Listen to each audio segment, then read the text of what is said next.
Buenas, buenas.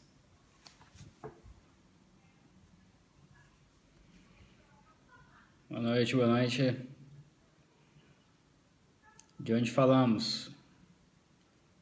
Juiz de Fora, Rio, Acre, Salvador, Cascavel, Macapá, São Gonçalo, Orlando, Pato Branco, Brasília, Aracaju, Morumbi, Suxilebão. Opa! Santa Amaro, São Paulo, Campinas, Rio, Pagolândia. Pagolândia tá aqui perto. Niterói, Curitiba, BH com chuva, Floripa, Caçapava, Sampa, casa da minha mãe.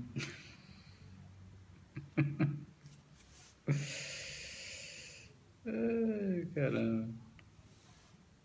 Búzios, Goiânia, Higienópolis, Natal. Caçarões da PF. E pessoal da Papuda? O áudio está muito baixo? Deixa eu ver se é possível fazer algo. Cara, eu acho que isso é o melhor que dá. Temos quórum, né?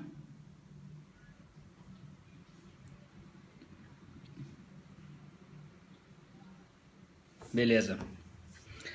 Pessoal, rapidamente,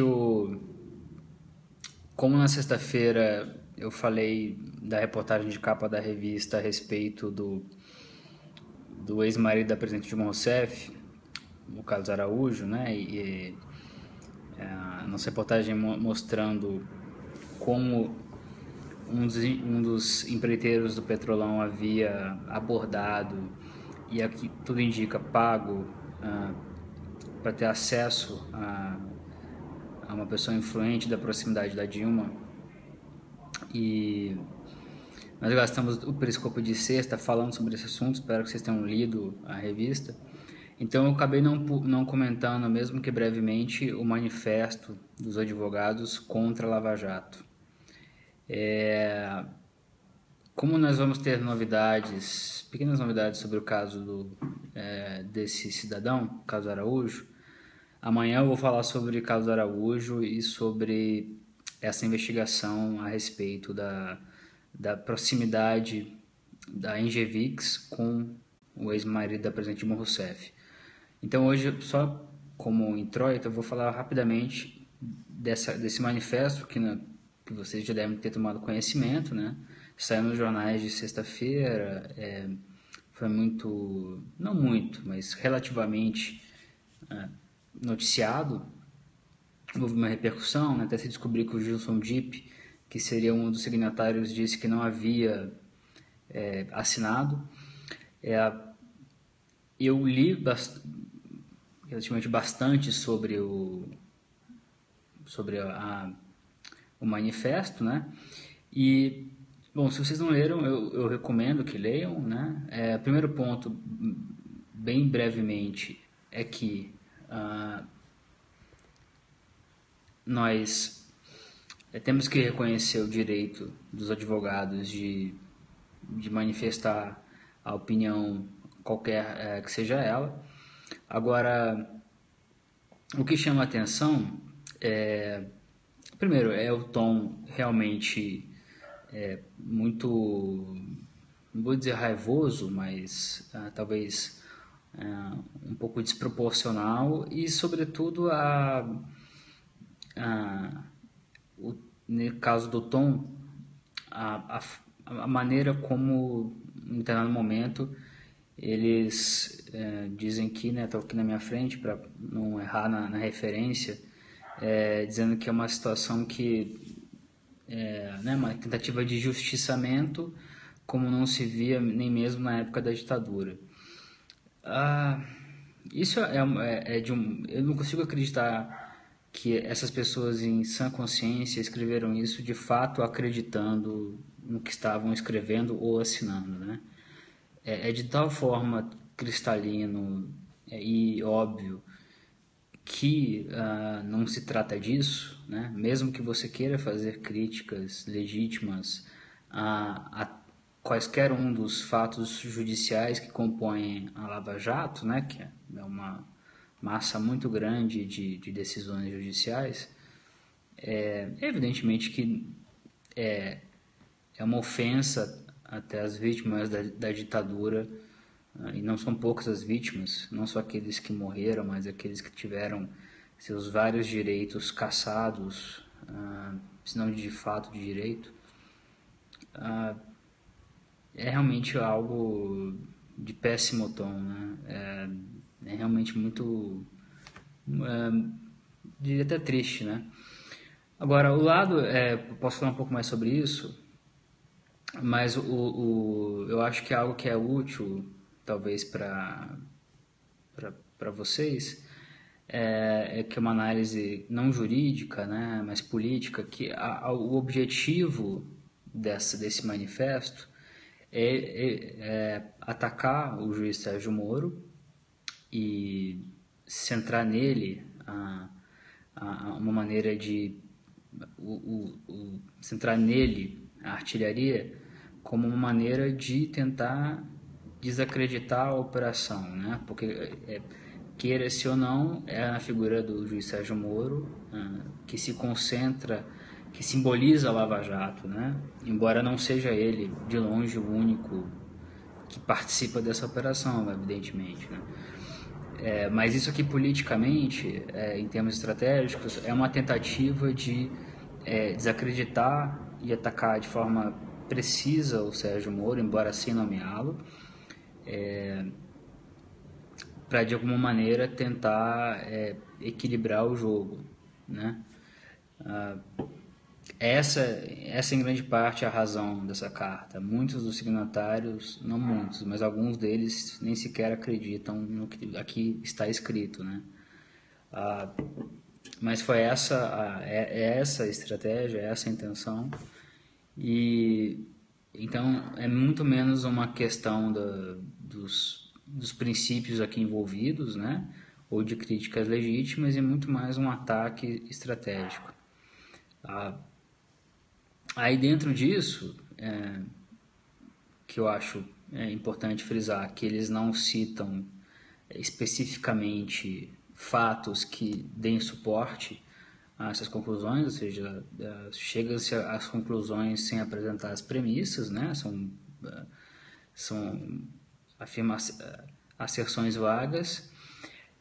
Isso é importante à guisa de contexto. A maioria de vocês deve saber, mas o Lava Jato não é feita da cabeça do Moro, né? Existe uma polícia que investiga, o Ministério Público que também investiga, o Ministério Público e a polícia atuam em relativa sintonia. No caso do Paraná, sim, o juiz Sérgio Moro é quem toma as decisões judiciais, mas muito importante e útil entender que, no caso dos acusados, investigados ou réus com foro privilegiado, não são poucos, o caso ocorre em Brasília, ou seja, o Teori Zavascki é o relator no Supremo, Rodrigo Janot, pela PGR, pelo Ministério Público e seus subordinados atuam ali. No caso de governadores e de um conselheiro do Tribunal de Contas da Bahia, é no STJ. Não só isso, mas as decisões do juiz Sérgio Moro na primeira instância foram atacadas de diversas maneiras, seja no mérito, seja na forma, nos tribunais superiores, né, no TRF, depois no STJ, depois no Supremo, e em sua larga maioria essas decisões foram mantidas. Portanto,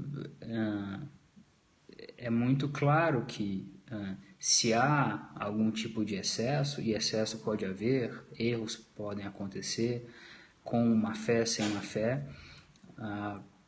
esses erros não constituiriam o cerne da operação, não a caracterizariam de maneira... não seriam sobrepostos, né, esses erros aos acertos, e seria preciso, portanto, que houvesse a conivência de uma larga sucessão de juízes, quase todos eles muito bem preparados, de procuradores, de policiais, enfim, centenas de pessoas num conluio, num atentado, numa tentativa de justiçamento, como eles escrevem aqui. Isso, em alguma medida, também é um choque, na verdade, de um direito penal antigo, no caso apenas, inclusive, dos poderosos, né? Porque você não via esse tipo de manifesto da maioria desses advogados, com todo respeito a eles, em relação à situação carcerária medieval de pretos pobres que predominam nas nossas cadeias, né? Então, nesse caso do direito penal do pobre, não há problema, né, aparentemente. Agora, quando o direito penal começa a, de fato, ser aplicado sem nenhum tipo de exagero aos ricos, aos poderosos, sobrevém esse tipo de ataque, né, que é muito mais retórico do que fático. No momento que existam fatos demonstráveis de excesso ou de erro, ou qualquer tipo de coisa que se assemelhe a isso, muitos na imprensa, e eu inclusive, seremos os primeiros a apontá-los. Agora, a retórica em si, ela tem um propósito meramente político e estratégico, e também com uma estratégia judicial, né? Isso de uma maneira de tentar centrar o problema no Moro e tentar influenciar os juízes das cortes superiores, né? Enfim, é isso. Eu achava importante, diante dos assuntos que eu falo com vocês e do conteúdo dessa carta, desse manifesto, falar brevemente sobre isso. Perguntas?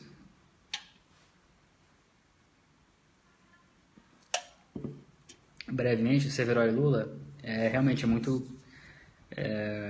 o depoimento que o Valor revelou hoje é muito interessante, embora seja prematuro, né, para tirar conclusões, mas o Severo diz que as operações de venda da Petrobras, quer dizer, da Sonangol em Angola, a Petrobras redundaram em 40 a 50 milhões de reais em propinas para políticos aqui no Brasil, mas é um conhecimento de segunda mão, porque foi um executivo, o presidente da Sonangol, a empresa estatal de Angola, que reportou isso ao Severo.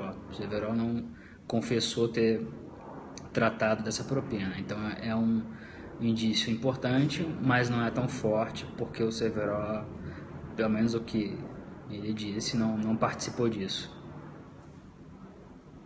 Alguma questão sobre o manifesto, ou a carta, ou essa questão da Lava Jato?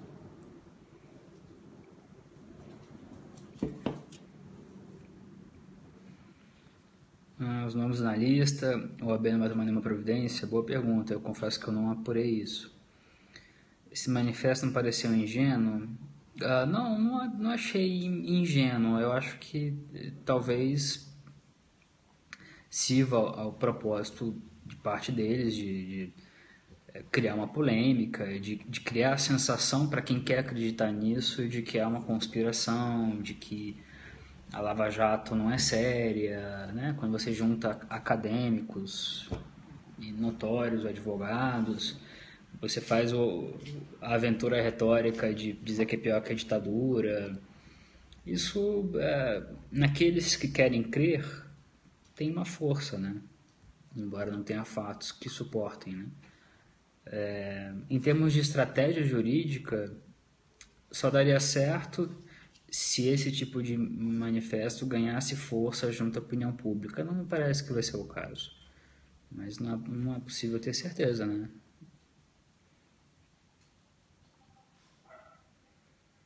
Kakai, Kakai é o artífice do manifesto, né?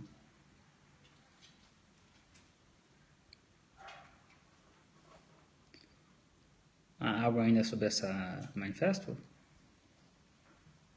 Ou forget it?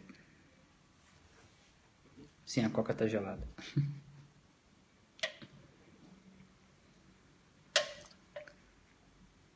O manifesto foi articulado pelo Kakai. Criminalização da riqueza, é isso mesmo. Só um instantinho. Pagou, para de fazer... falar um palavrão. Vem? Vem dar um oi aqui, vem. Em vez de roer a sala inteira. Dá um oi. Vai dar um oi, não? Dá uma animada no periscópio de segunda. Pagou, o que você achou do manifesto? Não vomita não. Outra aqui. Para de zoar, vai.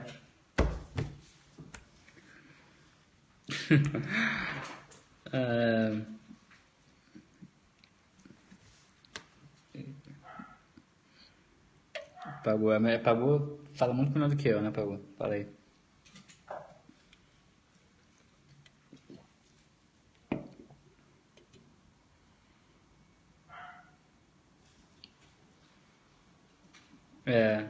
Pagou ignorou vocês. Acho que ela tá com fome. MP da leniência, não acho que existe uma articulação para realmente tentar mudar no Congresso, mas eu ainda estou muito reticente em função dos interesses econômicos envolvidos, né? Vai ser difícil o Congresso haver força no Congresso para deixar de causar o estrago que essa MP faz, né? Causou.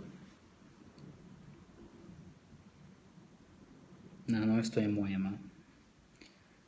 O impeachment, como eu falei com vocês algumas vezes, no mês de janeiro ele entra em hibernação por causa do recesso do Judiciário em Brasília e, sobretudo, evidentemente, do Congresso, né? Mas não há nada que indique que o impeachment morreu. Isso é muito comum para quem tem a percepção um pouco assodada, né? Para quem observa, às vezes, o dia do Natal e acha que isso define o momento, né? As coisas não são assim. Em fevereiro nós descobriremos, e vai depender dos fatos judiciais da Lava Jato em fevereiro, e não só judiciais, mas políticos também, para a gente entender para qual caminho o impeachment vai. Novamente, não me arriscaria a dizer que o impeachment perdeu força e nem que ele ganhou força. Seria muito improvável que ele ganhasse força em janeiro, né, num momento como esse. O que eu só mantenho, do que eu disse em dezembro, é que a decisão do Supremo de mudar, de cancelar, né, a tramitação na Câmara foi uma vitória tremenda para o governo Dilma, né? O HC do Hoffman, publicitário, tem a ver muito com as novidades que a Lava Jato vai trazer na área de comunicação. A matéria do ex-marido que nós publicamos prejudica a Dilma? Eu acho que sim. Eu acho que a médio prazo tem uma chance a menos disso, porque como nós escrevemos, com base nos fatos apurados, dois dos principais donos executivos, né, são 3 sócios, 2 dos principais sócios da Engevix estão negociando de maneira avançada numa delação premiada com o Ministério Público. A própria Engevix negocia um acordo de leniência junto à MPF e eles já disseram aos procuradores que fizeram essa abordagem que nós comprovamos na revista, junto ao ex-marido da presidente Dilma, de modo a obter benefícios no governo. Aí, sobre esse caso, então, já que entramos nele, muito rapidamente, nós trataremos ainda em outros momentos, muito brevemente, apesar das negativas do... Vocês estão vendo esse barulho? O brinquedo apagou. Vou tirá-lo daqui a pouco. Então, voltando rapidamente, o ex-marido, ele é um advogado trabalhista. né? E por qual razão ele recebe um dono de empreiteira, né? No sábado ele admitiu ter tido 3 encontros com o dono da Engevix, embora tenha garantido que não ter feito nenhum movimento junto ao presidente. Isso é contradito pela testemunha que intermediou o encontro, estava presente no encontro, segundo a qual o Carlos Araújo, o ex-marido da presidente Dilma, um advogado trabalhista em Porto Alegre, assegurou que iria ajudar a Engevix junto ao presidente da República. Se ele, como disse, não tinha nada a conversar com alguém, como um executivo do Petrolão, por qual razão ele ficou 3 horas, recebeu em sua casa o executivo e depois em mais 2 oportunidades? Por qual razão esse executivo teria a ideia de procurar com tanta insistência esse ex-marido, esse advogado trabalhista? Por qual razão a Engevix pagaria ao menos, segundo foi até agora comprovado, de forma preliminar, mas comprovado, R$200 mil a um casal amigo da presidente da República e do Carlos Araújo? Por qual razão essas mesmas pessoas fariam de tudo para montar uma versão fantasiosa sobre a razão desse pagamento, né? Por que até o momento o ex-marido não negou os fatos apresentados na reportagem, ou seja, de que ele esteve? Pelo contrário, ele confirmou. Então você precisa ter uma cariação do intermediário, que é um dos executivos da Engevix, Paulo Zucchi, com o ex-marido. Percebam, portanto, que a proximidade do ex-marido com a presidente da República estava em jogo, sim, nesse caso. Se, como nós escrevemos na reportagem, o Carlos Araújo de fato procurou a presidente, se ele de fato recebeu dinheiro, ainda é cedo para afirmar. Mas os fatos levantados até o momento são suficientemente graves para se apontar uma relação promíscua entre os executivos da Engevix e um advogado trabalhista gaúcho que estava recebendo uma empresa, executivos de uma grande petroleira, com problemas de crédito no Banco do Brasil.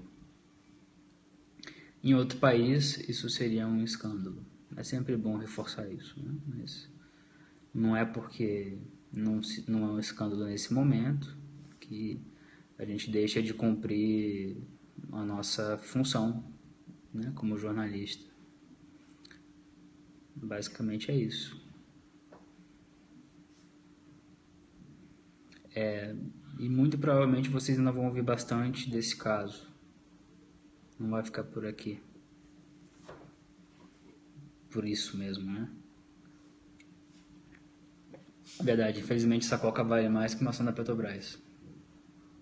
Não foi por falta de aviso, né? O que vier de delação agora pega o topo da cadeia alimentar, essa é a ideia.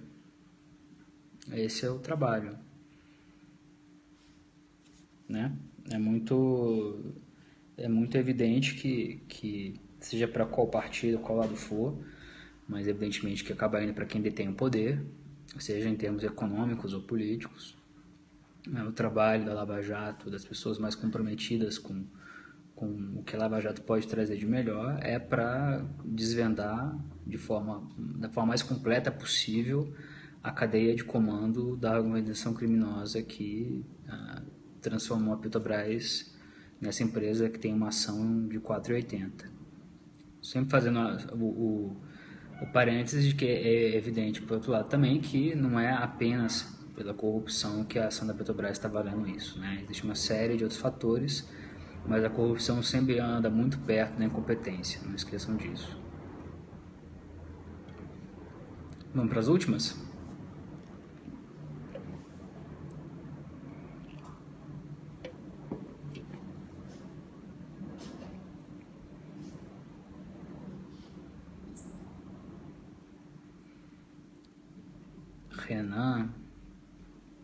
Renan eu já falei bastante, né? Posso até repetir um pouco e tal, mas a questão do Renan é muito mais com a Lava Jato do que com o Temer na presidência do PMDB, né? Nas próximas semanas e meses, o caso do Renan será um teste de estresse muito grande no compromisso e na qualidade da investigação da PGR em relação ao presidente do Senado, né? E também, naturalmente, em relação ao posicionamento do Supremo, né? Mas eu sei que pode parecer um pouco ingênuo para quem está há tantos meses esperando algo. As informações que eu tenho, que eu disponho, é de que o bicho vai pegar pro Renan, em Brasília.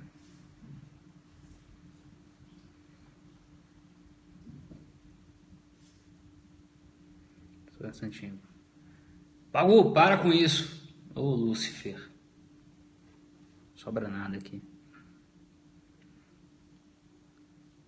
Vamos para a última?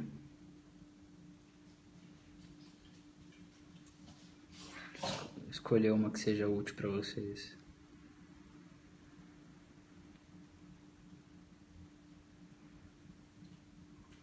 Pimentel. O Pimentel pela variedade de assuntos. Pimentel é um teste também muito importante pro STJ, né? Porque o STJ não foi testado, não foi, né?